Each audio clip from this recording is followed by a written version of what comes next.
Slimehouse TV, myself Theo Kane. Today we're down in London at ToyCon UK. A little bit different to the toys that I normally cover on this channel. Usually we're all about the vintage thing, but today we're looking at designer toys, Sofubi, we're looking at the art toys. We've got lots of cool independent artists here from all over the world. I can't wait to check it out and see what's on offer. Let's see how we get on.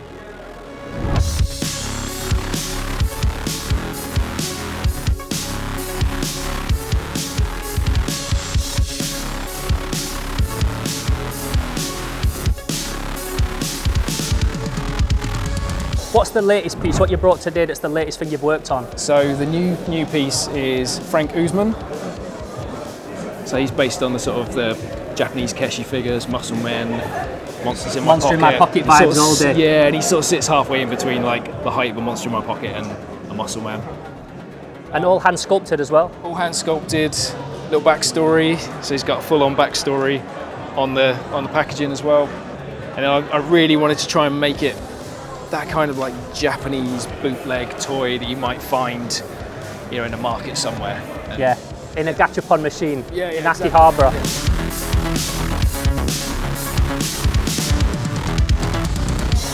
Just here with Archie from Monsterlicious, who you might have recognised from the video we did at Toy Art UK. Yep. Tell me a little bit about your latest piece, what we're looking at today. So latest pieces, to be honest, that I've been working on mainly.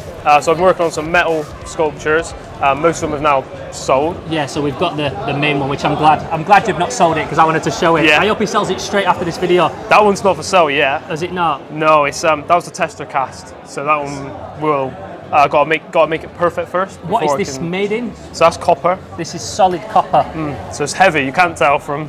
What have you done? Just bought some copper and melted it down in a forge? Got some copper, melted it down, made a sand cast, and then. No way! Like you're forging a sword. Yeah, that's dope. And you could kill someone with that thing. It's heavy. So heavy, yeah. It's like a shot put. Yeah, it is like a shot put. It's wicked. It's like a cannonball. Yeah. It's wicked though.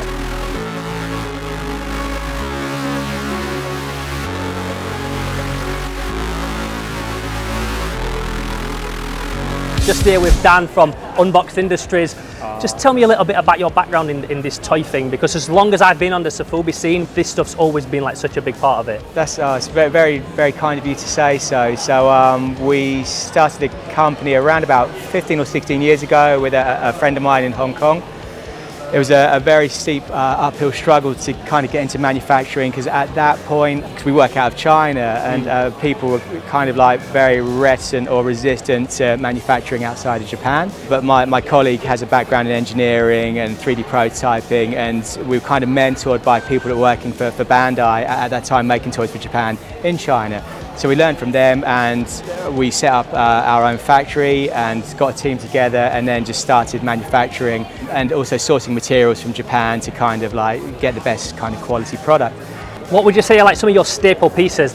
You can probably tell like we kind of diversify in what we do. So that kind of comes from like the people who work in the office. So for me, I'm all about the monsters and the real weird stuff. You and me both, brother. So then Leo, my business partner, he's more about the cute and the kawaii. And then the guys in the office as well, everyone has a say in like, you know, what's a move or a shake or what they've seen, and then we'll reach out to those artists or take a license and then try and make something. So following our own journey rather than following what we know, what the kind of public kind of expect. Just here with Skiz. Today is selling his Boom Goons. Tell me a little bit about your work, man. Well, it's a project that I've had sort of like brewing away for a couple of years. This is like my first time ever selling anything, ever making anything like this, but the response has been really good. This is your first thing you've ever put out? Yeah, ever. Yeah. When did you start? Literally, probably last year, I guess, really. Like during the lockdown kind of stuff, I had my bit of so spare many cash. people started in lockdown, yeah, right. like that silver lining of all these toy creators that came out of it, and you're one of them. Can we pick one up and have a check it out? Yes, of course. Let's have a look at your work. Go for it. Yeah, they're like a bomb. So is this hand sculpted? No, they're digitally sculpted. Digitally sculpted. I printed the master, and then I made molds and parts from those. Yeah, they're hefty boys. What are you using for sculpting? ZBrush. ZBrush. Yeah. And then 3D printed, and then have you cast it? Yes. Yeah, that's right. Yeah. And I love this bomb effect you've got going on here. Thank you. Yeah, I love a little bit of mixed media. It kind of adds like a little something to it. A nice little tactile kind of thing. How many's in the set? So there's 4 different faces. We've got some which are blank faced, and then some with the crackle effect. Yeah, these masks are dope though. Do you know, like when you're working with a shape that's like pretty simple, you seem to have got like a good character in each one, even though it's like the simple, same kind of face, but each one has its own identity. And you told me that in this fall you built these boxes and everything. I was saying they were like old Western Dynamite crates that you built. I love it. That's it. Thank you. Yeah, no, it was. It's all kind of came together nicely. Like it's been a bit of a panic for the last few days, like trying to get these together, but I think it's worthwhile. And how have you found the convention? Oh, it's great, man. I love this place. So we've been coming as a customer for a few years. Oh, that's good to know. So you just come as a customer before, as a fan of this stuff, and now you're finally standing. And speaking to like people who have exhibited before, it just gave me the kind of motivation to actually do it and think like, I can. So we talk about these. It's like I like Battle Beasts. I always think about Battle Beasts like, oh, what characters didn't they do? What animals did they not do that would be dope? And that's a dope example. And again, much bigger than a normal Battle Beast, so hand sculpted using like a Battle Beast as reference. And the idea with this was I wanted to kind of play on a few things that I was inspired by. So Mask, Battle Beasts. I love that idea of in Mask where they had one painted figure and then you had like a hologram of the same figure. Ones. Yeah. Which is what, now you've said it, I see it with these. Yeah. And then we've got these Dope Box of the Deads. These are the ones that I saw. Yes. These Necronomicon, I saw these on your Instagram. So these are sculpted in monster clay. And then they've got ball bearings for eyes. See, I noticed when I picked them up, the eyes like glisten different to the rest of it. They almost like follow you, and it's just using ball bearings. So you've used a ball bearing for the sculpt, and then when it's cast, it's so smooth that the eyes. Yeah, you're right. They have like a super nice sheen to the eye, and I love these colours, man. What kind of process is that? Is that pressure pot casting? Yeah, pressure pot. So this is trying to just find different colorways that I liked. It's funny because I really liked the solid colors initially, and I like that whole like cereal box toy, solid color, and people seem to prefer the painted ones. And I just almost painted them up as an afterthought, just to see how it would look with all the texture and everything in it. That's the difference between like a NECA figure and a monster in my pocket. Yeah. And it's the same thing, but it's mad how much the color gives it a completely different vibe. And when I see this stuff, I prefer these coloured ones, but when it's my own stuff, I paint it like that, even though they're not the kind of toys I collect. Yeah. There's something about when you painted it that high end that looks nice, that gives it that completely different vibe, but they're awesome, man.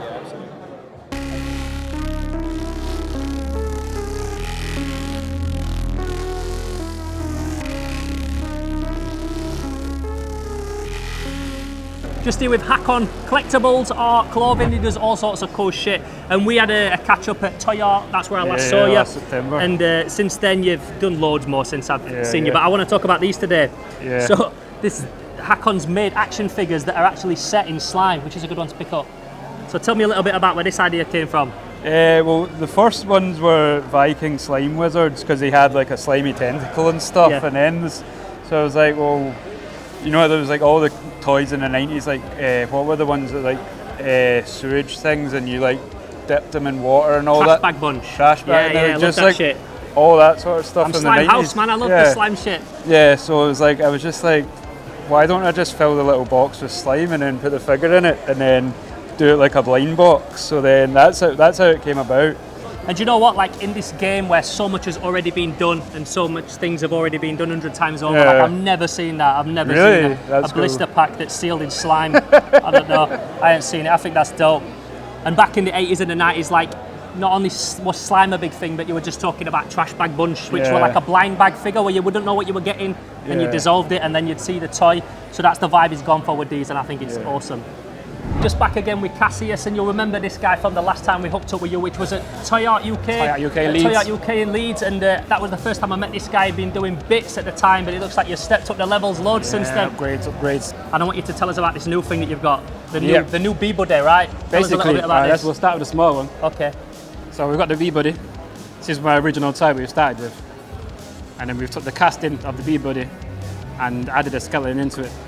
So I 3D printed the skeletons and then sprayed them in different colours. So I've got other colours over there. So you 3D printed the skeleton, super fine eye as well. Like these are like so brittle, and then you've set that in resin in like a pressure pot and polished it up. Is that right? Yeah, that's right. Yeah. Each one take probably about 3-4 hours of sanding. Oh, for real? Yeah. No way. Yeah. And then you've got the bigger one, right? The bigger one. We had a different one to match the gun of that one, but it sold it. Was it bigger as well? Yeah. He had a big one this morning that he sold. As soon as we got here, he'd already sold it, so I didn't even get a chance to see it in person. So we've got this one, which is dissimilar, but it's got organs and a gold skeleton instead of a glow in the dark. Yeah, like organs and guts on the inside. Let me look at that. So he's polished this with like what kind of sandpaper? Like super fine grit. Yeah, straight from 400 all the way up to about 5,000 grit. And then you polished after that. 3D printed all these guts and organs on the inside. And then painted them, yeah. And then it's your girlfriend that sanded them down, right? She sanded them down, yeah, the big one, because I didn't have time. Shouts to Miss Cassius on the sanding. Yeah, definitely. And then what else have you got? Monsterlicious is here today. Oh, you're doing a collab with Monsterlicious? Yeah, I'm going to go chat to him after this. I love that guy's work. We've got his toe tech switch. No way. Oh, that's mint. He's controlling He's printed out his little thing and then put it inside like it's them. a little control centre. Oh, that's win. We'll get a close-up shot of this. But it's almost like a little control centre inside. With Monsterlicious, who's another one of our toy creator friends, we're going to chat to later. So that's it. I love this shit for the collabing and things like that. That's what it's all about, ToyCon. And we were talking to Cassius earlier, and I said I'm going to come and talk to you after. You'd done a collab with him. Tell me a little bit about that collab and how that come around. Did you meet him at Toy? Met him first time at Toy. We followed each other and stuff, but first time met him in person, and got on really well with him. He's a top man. He's sound. Yeah, he is. He's dope, man. Super talented guy. And you're both very slick with it when it comes to your work. It's all smooth, real nice, clean stuff. It's a match made in heaven, that collaboration. Yeah, no, I agree. I mean, the way he put it inside the clear resin, and it's just sat in the little it's amazing. And he's sanding them for like 4 hours to get them that smooth. No, mental. What's your favourite piece you brought today? My favourite piece? It's a tough one. I like the dumplings They're that all I've done. these babies. It's hard to choose a child, a favourite child. I think Desmond, the Demon King. I think this guy. He was in red as well. Can I pick it up? Yeah. So his staff will come out his hand and his crown will come off. What? His staff will come out. So his staff. I thought you said if I pick him up, stuff will come out. No. I thought he was going to start pissing brain in my hand. And then you can pick him up. I love it. Feel free. Accessories. You know, I love accessories. That's when it becomes art to action figure. That's wicked. That's your favourite piece. Very much like that rubber hose style. You're into that kind of stuff, aren't you? Like Cuphead. I love that game. Cuphead. Do you remind me of those kind of vibes? Really cool. Look at his little staff and his crown. We had a red one of him, but it did sell, sadly. But not sadly, a good thing. Yeah. But it's hard to let them go, though, right? Yeah, when you put hours into them, they do become like your babies. You just love them. So cool, man. Just here with Koncrete, checking out his Blackout toys that he's brought this year. Tell me a little bit about your work, man. It's so beautiful. Like, I was admiring it from afar earlier. You had like a big crowd this morning. It's been amazing. Like, these are a set that I've worked on for a few years, and then I bought out the first set, which was just all black, hence the name Blackout. These are the new colorways that I did. It was like just so many people today. It's been like embraced massively, more than I could have possibly thought. The response has been massive on all of them. I've kept all these colorways, which are going to be produced in the future. I do everything myself by hand: sculpt, design, color, finish, sand, everything. These will all be for sale tomorrow on Sunday, so I kept all the colors for tomorrow, and today was just were not for sale. Not that's today. The only reason they're here. They were not for sale today. I did get pressed to try and sell them, but I only sold the Blackout set today, which is just all black. Like the two big pieces that we've got on the side. This is so nice, man. Tell me a little bit about this piece. Well, this one here it's originally the 5-inch figure, and then I decided to go a bit bigger because I thought it would help with different colorways and different designs. And it was kind of a test as well, just to see where I could go with it. When I printed it and when I made it and then sanded it, finished it, I was really happy with the size, and the response again on those has been incredible. You know, a few of my friends have also wanted to pre-order them, opened up pre-orders for 10 that will be delivered and finished for September sort of time, and they've all gone. So, you know, I couldn't have asked for a better ToyCon really. Everyone's been phenomenal and insanely like just enthusiastic about the whole thing. So yeah, I'm really buzzing, man. And I love this one here. Old Sakamoto film, Japanese director. He made Tetsuo, the Iron Man, and Tetsuo Body Hammer. And this is sculpted by the guy who did the original effects on the movie. So cool. Yeah, can I grab this? Yeah. I was talking about this earlier. Yeah. So, okay, so we worked on the sequel to Tetsuo Body Hammer. Correct, that's right, You sculpted this, right? That's right, yeah. So Oda's still a friend with Sakamoto-san, and he kind of gave permission. In fact, we had to get permission from Sakamoto. He still owns the rights to Tetsuo, but none of the other sequels. So we got permission from him, and had to get permission from the original actor as well to sculpt his likeness. And then Oda sculpted this. So this was kind of his first like Sofubi project, you know. So it turned out like all hand brilliantly. sculpted as well. I can Yeah, tell by correct. that. Yeah, that's it has right. such a different vibe to it, but I love it. Yeah. Again, and we've got other stuff coming up. We've got Oda working with another quite big artist from Canada at the moment, so that's quite exciting. That should be announced around about November time. So we're keeping him busy now. He's in the Unbox fold, you know.